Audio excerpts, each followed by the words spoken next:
So 5-year earnings growth rate of 9.68%, return of equity of 28.24%. How does SCHD maintain these metrics relative to the peers that are competing against you in the same space? Yeah, so again, back to that methodology, and I can. One of the things that's great about the U.S. dividend equity ETF methodology is that it's pretty explainable, and so I'll give you the quick hit. First, we look at the broad U.S. equity market and we say which companies have paid a dividend for 10 straight years. If you pass that hurdle, you're still in the mix.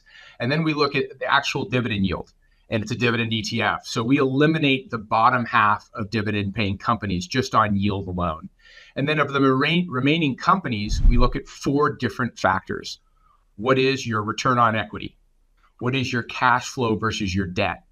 What is your dividend yield against? That dividend yield comes back into play. And then what is your 5-year dividend track record, growth record?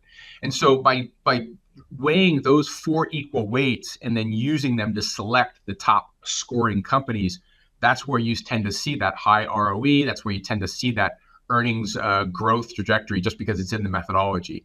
So, we do that in a disciplined, systematic way with an annual reconstitution, rebalancing throughout the year to keep the diversification where we want it for the methodology. But that's how it's done.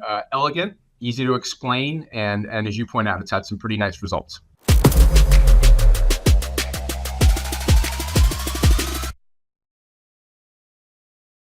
Past performance is no guarantee of future results. Content is offered for information purposes only. Unless stated otherwise, any and all individuals participating in the video are third parties that include both professional investors and individual investors who may not be licensed or certified by any institute or regulatory body. Unless stated otherwise, the views or opinions expressed may not reflect those of Seeking Alpha as a whole. The accuracy and completeness of content shared cannot be guaranteed. Seeking Alpha does not take account of your objectives or financial situation and does not offer any personalized investment advice. Seeking Alpha is not a licensed securities dealer, broker, U.S. investment advisor, or investment bank.